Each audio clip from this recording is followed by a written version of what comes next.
our webinar today is about horses, go figure, and horses, particular organ in the horse, the stomach, and what happens to the stomach often, horses and ulcers, tips and tricks to save.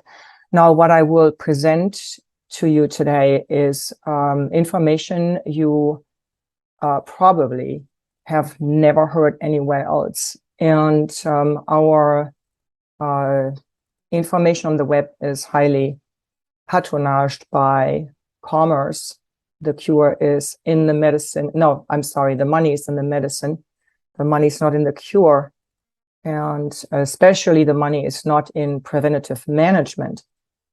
But ultimately, we're here to help our horses and not to make more money for the industry. It doesn't exclude each other. Money is flowing. So let's see what we have. So first of all, again, here my cell phone number that I gave you a moment ago. For those who are just joining, the best way to reach me is by text or by call to 425-465-0407, or my email, drguard@horsehealthcoach.com. And a little bit about me. You know me as an equine nutritionist. I am an equine veterinarian. I'm retired. I got my degree in 1987 in Germany, and I obtained a PhD in pharmaceutical sciences in 1989.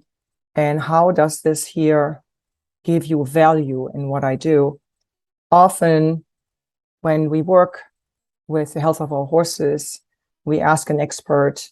They're either a nutritionist or they work as a veterinarian, or they rarely know anything about pharmaceuticals or drugs. And our veterinarians are not well educated in the side effects and in all the uses of certain drugs. And they're also not educated, usually not educated in herbs and nutrition. So I've put those three areas together, and what happens in this realm when you put those three things together is that in the information that's normally gets lost in the interfacing becomes visible. So there are aspects that would be coming to the surface if, let's just say, the nutritionist would talk to the veterinarians, or pharmaceutical science would be more open about or interfacing with veterinarians better. So I'm here to do this and to start this in horse health coaching. This is how I coined what I do today. I'm here to educate my fellow veterinarians. I'm here to bring awareness to the pharmaceutical industry, what is needed and what is not needed. And we will mention one pharmaceutical approach here today that we're going to be talking about with regards to stomach ulcers. Each month, thousands are spent per horses, especially on show horses, for ulcer treatment. And if a horse gets ulcer medication every day, and it actually depends on what time of the day the horse gets this medication, it will, after a while, produce side effects that can vary anywhere from simple to severe, from small to severe. And we'll be talking about this. Let's talk about anatomy here for those who are not very well aware.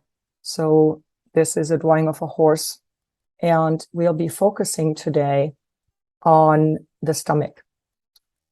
I will not be talking about what's commonly called hindgut ulcers. It's another topic and requires a different approach. We'll be talking today about, I hope you can see my little arrow here, about the stomach ulcers.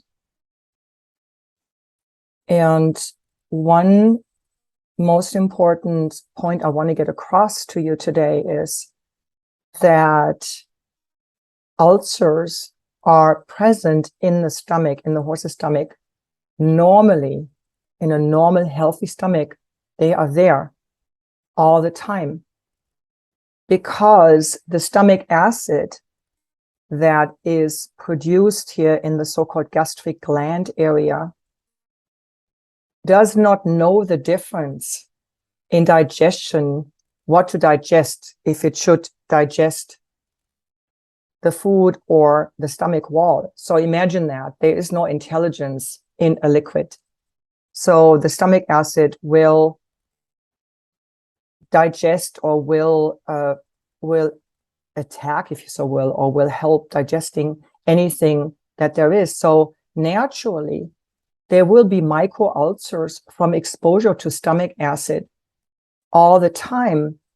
But the issue here is that in a healthy stomach, those micro-ulcers heal.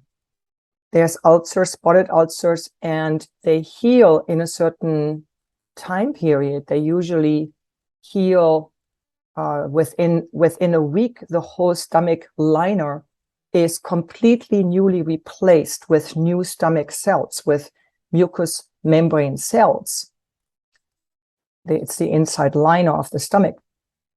And to keep it that way, to not have those micro-ulcers become visible in a scoping, to keep it this way, it requires that nutrition is brought to the stomach. The building blocks, if you imagine a house is under construction, and as the house gets older and older, it falls apart, it deteriorates. But if the remodeling is at the same speed and rate as the destruction, the outside and interior of the house remains intact because small damages are patched up right away. And that requires building material, that requires attention. So as a metaphor, I'm using this house here as an example. Now, what brings building material and building blocks to the stomach is circulation. So circulation is the blood supply that is coming from the outside of the stomach, outside to the stomach, and provides nutrition, oxygen, and all the things needed to repair the inner membrane. And this circulation is depending on different things. The circulation to the horse's stomach depends on different things that can reduce circulation or increase circulation. And there is an endocrine component to this regulation, and there is a nervous component to this regulation, to circulation. And if you, in your horse, can keep the circulation to the stomach appropriate, your horse has a large capacity or large potential to repair those micro-ulcers that are there just by normal eating. They will be there, but they need to be repaired. So we want to keep that circulation going to that stomach. So we will be talking about what decreases this circulation to the stomach, which factors produce a lack of circulation, and you will be amazed how simple it can be to promote the circulation to your horse's stomach with your natural management. So this shows a scale. So if there is a normal healthy stomach, you have a balance between circulation and rebuilding, let's say on one part of the scale, to destruction and acid digestion on the other. What you also need to know is that stomach acid is needed for digestion. You cannot take the stomach acid from your horse away all the time. I will show you. So here's a situation where the circulatory balance is disturbed. There's less circulation to the stomach, and therefore the micro-ulcers cannot be repaired, and they turn into big ulcers that you then can see in scoping, or you can see reflected in your horse's pinning ears, the horse being uncomfortable, cinchy, girthy, sucking back, not going forward, being touch sensitive, being brush sensitive.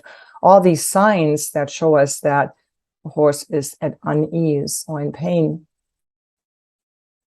And what is it? Here's the first reason, the first big circulation limitation factor is stress. Go figure. We could have almost imagined. So in the horse, or in all mammals, there are two main nervous system regulators, two systems. There is the parasympathetic nervous system and the sympathetic nervous system. Now, the sympathetic nervous system kicks in exercise, or it's the so-called flight response mechanism. The sympathetic nervous system brings circulation to the muscle of the horse, so the horse can flee or fight. And for that to happen, for a horse to move, muscles have to get blood supply, oxygen, they have to get circulation. Now, the body is an enclosed system. When you send blood to one spot, it is being taken away from another spot because you have only so much blood in your system, in the horse's system.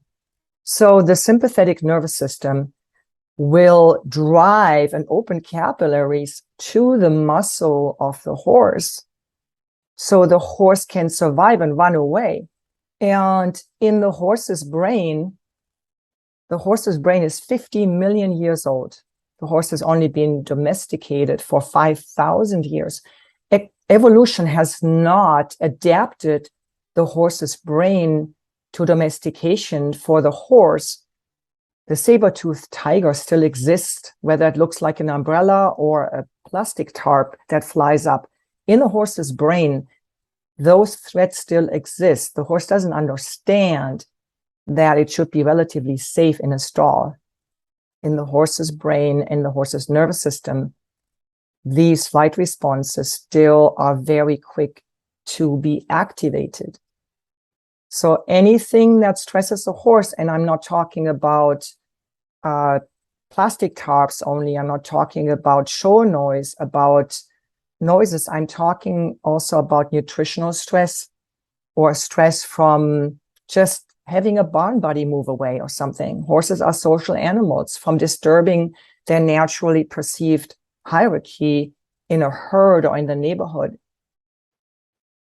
So when we switch, or when the horse switch to a sympathetic nervous system being that dominant, what happens is they get circulation to their musculature, but the stomach gets less blood supply. So in the sympathetic mode, remember this, your horse does not get enough blood flow to the stomach. That means that now the stomach does not get enough building blocks for repair. And this is how ulcers are created. We already know that a stressed horse gets ulcers, but why? This is the reason. So what can we do to keep our horses in the parasympathetic mode? Remember when, I don't know about you, but my mom used to say in the summer, we would go to the pool and she would say, you just ate, don't go in the pool for half an hour. Well, why is that? Because when we eat normally, the parasympathetic nervous system is activated, blood supply goes to the stomach, there's not enough blood supply to the muscles.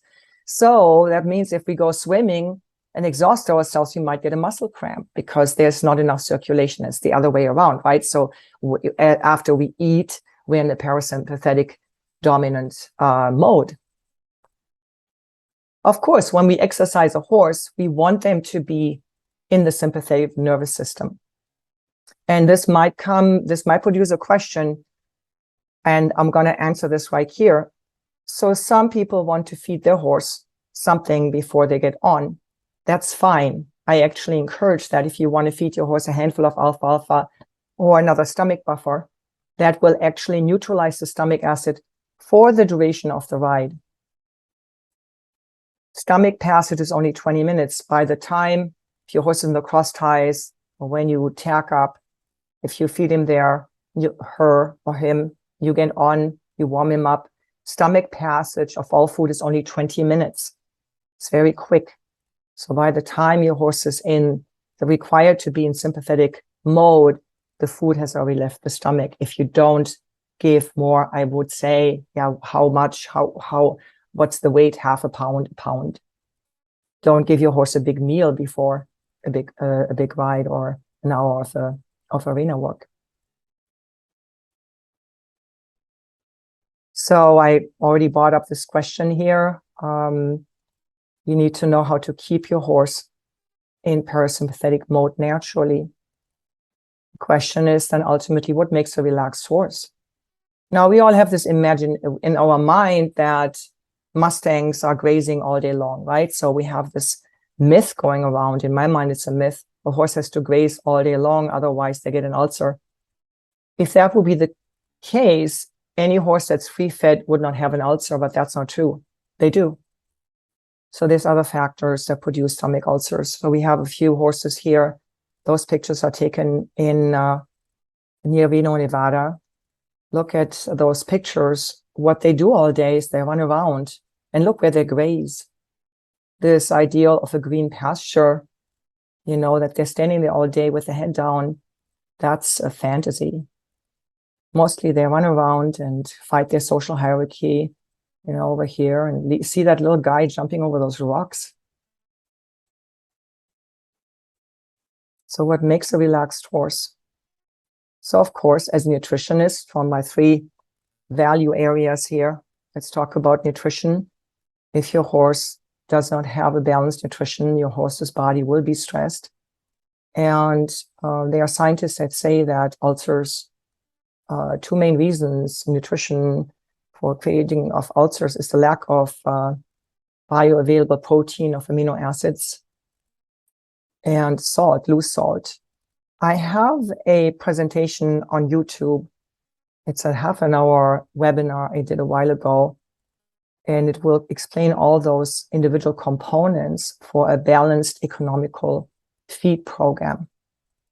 What you see in here in those pictures is there's a water filter filtering out all the chemicals from the city water or well water. I like big feed water tubs for horses so that they don't have to wait until the small aluminum feeders, water feeders are refilled. It takes too long, especially in the summer. Water pressure goes down in the pipes and they don't get enough water. And then over this here on this side, this is soybean meal. Soybean meal provides a full amino acid spectrum. You do not have to spend money on a supplement. Those amino acid supplements are very expensive. Half a pound or a pound of soybean meal will just do. Any ration balancer is actually based on soybean meal, any 30% protein ration balancer. So these are a few factors here, protein and salt, to be included in your horse's diet to reduce the risk for stomach ulcer. And then we want to talk about something else that is important for your horse's digestion.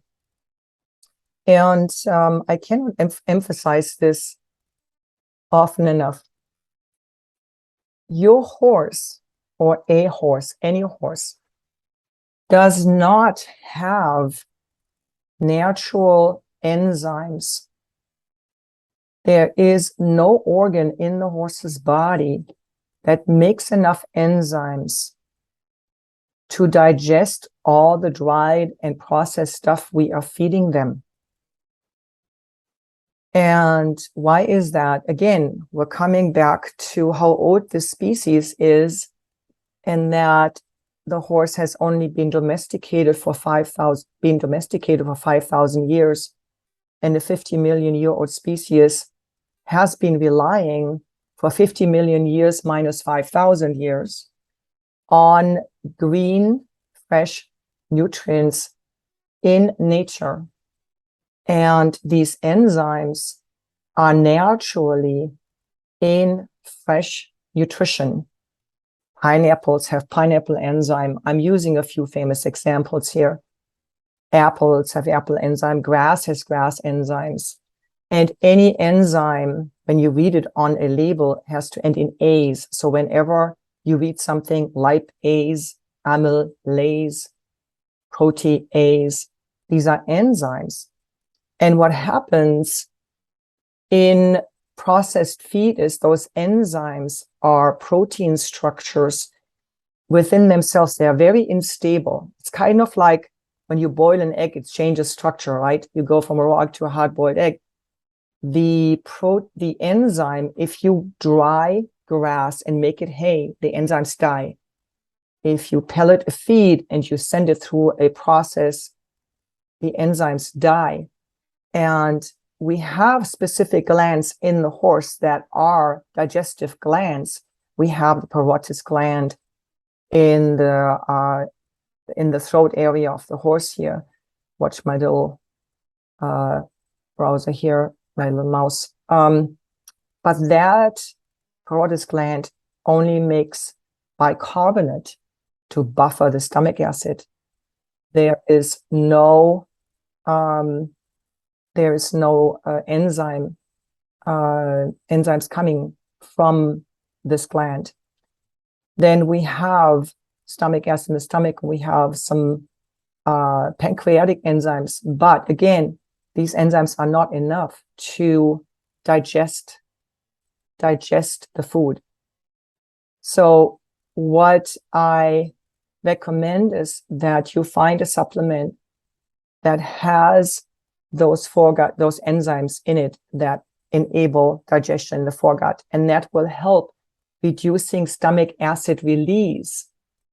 So if the body has the opportunity to digest the food with enzymes, stomach acid release will be reduced by biofeedback.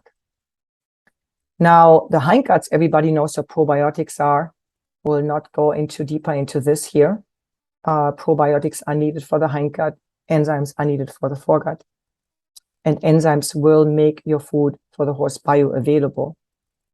Everything that is not fiber, is not hay, gets absorbed in the foregut and requires enzymes. Here's an example for a horse that was very deficient in many aspects, in many minerals, in protein and salt as well. And you can see here, not only has this horse changed color, this mainly came from a severe copper deficiency and iron overload, but also you can see here that this horse went from a metabolic problem, fat deposits and a complete shape, to a slender look and a more defined look. You can see muscles coming here, shoulder muscle. So this horse had ulcers as well, and both, whether ulcers or the treatment of ulcers, if not done right, will prevent absorption of nutrition. So I want to talk a little bit about which nutrients need stomach acid to be digested.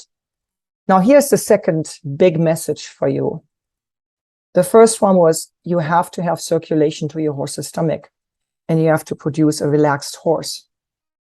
The second message is stomach acid is needed.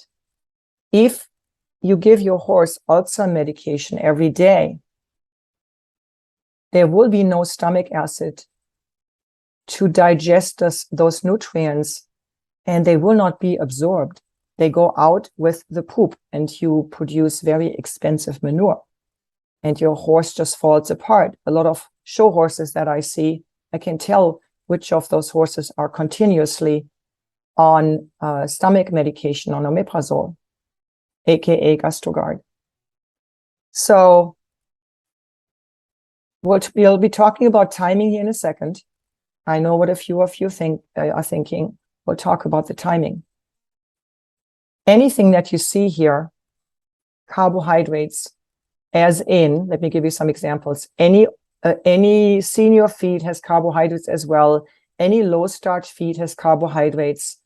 Any performance feed, carbohydrates are also mainly oats. Rice bran has some carbohydrates.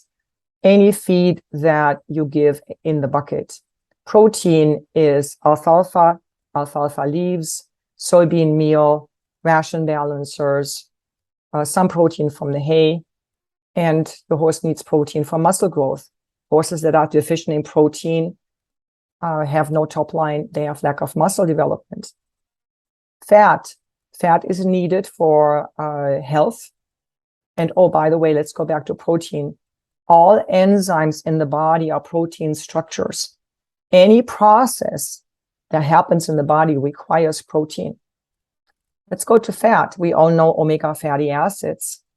Fat is also required as a energy storage. Carbohydrates, protein, and fat are digested in the stomach and require stomach acid to be digested, to be prepared for digestion in the foregut. Same as vitamin, minerals, and even, well, water is debatable, right? Do we need stomach acid to digest water? No. Let's just exclude this here. I didn't take this off the chart. But everything else from here over to here requires stomach acid to be digested. And what happens in this digestive process is the stomach acid will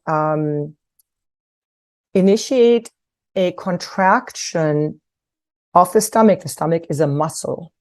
And the muscle receptors react to a low pH. You might remember when you get hungry, you think of food, stomach acid is released and your stomach grumbles. That is a contraction of your stomach muscle. And that is to mix the food with the stomach acid and then to transport the food from the stomach to the foregut. So the first function of the stomach acid is to exercise the stomach. Now, what happens if we take stomach acid away from the horse at all times? What happens to a muscle that does not get exercised? The muscle becomes sluggish and weak. And what happens when the horse's stomach muscle becomes sluggish and weak? Can that stomach muscle still transport the food out from the stomach, inside the stomach to the foregut? It becomes a challenge. Nobody has ever asked why horses experience stomach ruptures. Now, there are colics where there is reflux into the stomach because of an ileus, of an obstruction further back. I'm not talking about that. I'm talking about spontaneous, unexpected stomach ruptures in sport horses. And that has happened, and those sport horses were on omeprazole all the time for months.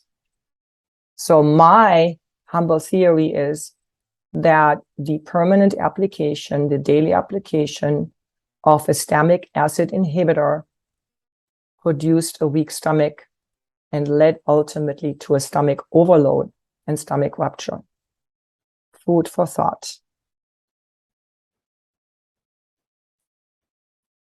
So what happens with the stomach acid is the acid, hydrochloric acid, mixes with pepsin and makes those gastric juices. And with muscular contractions that I just explained to you, the peristalsis, the food gets transported into the foregut. Especially protein needs a lot of stomach acid. We express the climate that is produced by stomach acid in pH. You don't need to know this. A low pH means a lot of acid, and a high pH means not so much acid. So the scale is from 0 to 14 or from 1 to 14. Neutral pH is 7. So protein needs a pH of about 2 to 4, which is very acidic. If there's never any stomach acid, your horse will not be able to absorb protein. No matter what you do, how much protein you feed, how much you exercise your horse will not build muscle. If that horse is on omeprazole, on stomach acid blocker, during all the hours that the horse is eating, we'll come to timing in a second. Here's how one horse looks like after months on Ulcer meds. No muscle, no top line, skinny, pale, or bleached. For me, that horse should be a golden copper shine. So let's talk a little bit about medication. And don't get me wrong, I'm not anti-medication. I think both things, we need both things at the right time and for the right reason. There are horses, and you know me, those who had consultations with me, you know that I will tell you when I think your horse needs medication. And I will tell you what to tell your vet and when to give it. And we'll talk about this. So here's one trademark name for an omeprazole product. There are others, no-name products on the market. There's no patent on the omeprazole anymore. Your veterinarian might tell you that the generic omeprazole doesn't work. I disagree. So it's truly not rocket science, and let's see. So here's a big graph. I apologize for this mathematically looking slide, but let's look into this for a moment. It's very simple, actually. So this is from a study that was done on omeprazole. So omeprazole, there's an E missing, by the way. Okay, never mind. Misspelled. I just copied the slide down. So this is a study that was done for the so-called pharmacokinetics of the drug. And what they did is they fed the dose of omeprazole to horses, and they measured how long it takes for the omeprazole to peak and how long it takes to plateau and to get out. And the effective dose is somewhere here between, I think, 800 and 1,000.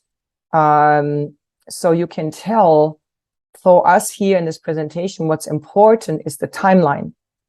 And the timeline is, the question is, when you give the medication to your horse, what actually happens and when does it happen? So now that you know your horse needs stomach acid to digest, your intent has to be to preserve the ability to produce stomach acid in your horse when your horse is eating during the hours that your horse is eating. But you want to take the stomach acid away during the time of healing. So I'll show you how this can be done. And we have to respect the pharmacodynamics of this medication. So here is at 0.0 is when you give the paste. And these are 3 different formulations here of omeprazole. I didn't put down which ones, but I think the black one is the most frequently used one. And this one was an experimental. I think this might have been given IV or something. This is the oral application here. And so let's look at the black curve, because you're not going to do this pink curve here. Let's look at the black curve. When you give the paste at time 0.0, it takes about an hour and a half. So this is the time here in hours. It takes about an hour and a half to create an effective level in the serum. So you see here that after an hour and a half, there is a plateau reached. And then it takes about 8 hours for this to decline. So what this means is that the first hour and a half, actually nothing happens. And here's the point. A lot of riders go, oh, I'm going to take my horse out for a ride, so I'm just going to give the omeprazole before I get on. And then they're assuming that it's going to work while they are riding the horse. So usually, that's my browser here with my little arrow. Usually your ride is going to be an hour and a half right in the arena. So the stuff doesn't even work in that time if you use omeprazole. I'm talking about omeprazole. I'm not talking about the other stomach buffers. I'm talking about omeprazole. We'll talk about other stomach buffers in a moment that work immediately. When you give it at 0, they work right away. And why is omeprazole not working right away is because You give it as a paste into the horse's mouth. The horse swallows it, goes in the stomach. It doesn't do anything in the stomach. It goes into the foregut, and then it gets absorbed into the bloodstream, and then it comes back in the blood to the outside of the stomach. And this is where it blocks the so-called H+ proton pump blocker. In plain English, this is where it blocks the acid pump. And that starts happening after an hour and a half. So if you want your horse to be comfortable and not have stomach acid, so-called splashing around in the stomach while they are being exercised, you need to give something else before you get on. You can give, make some notes, a handful of alfalfa pellets, or you can give anything that contains calcium or magnesium. You can give, there's a supplement called Nutrient Buffer, it's a liquid. You can give anything that has on the label as the first ingredients, calcium, blah, blah, magnesium, blah, blah. Usually calcium carbonate, magnesium citrate, whatever it is. These are the immediate stomach buffers. They're like Tums. People that have heartburn, they chew Tums and then neutralize the stomach acid. That happens immediately at time point 0. So you can do that. Alfalfa is high in calcium. Alfalfa is wonderful in neutralizing stomach acid. A little bit of alfalfa, whether pellets or hay, it doesn't matter. When I say a little bit, I mean like maybe half a pound, maximum a pound. Remember, stomach passage is 20 minutes. By the time you get your horse warmed up, you want the stomach to be empty. So back to the Omeprazole, back to the GastroGuard. So we are giving it, and then after an hour and a half, it kicks in, and now it reaches therapeutic levels, and it will block the stomach acid for 8 to 10 hours.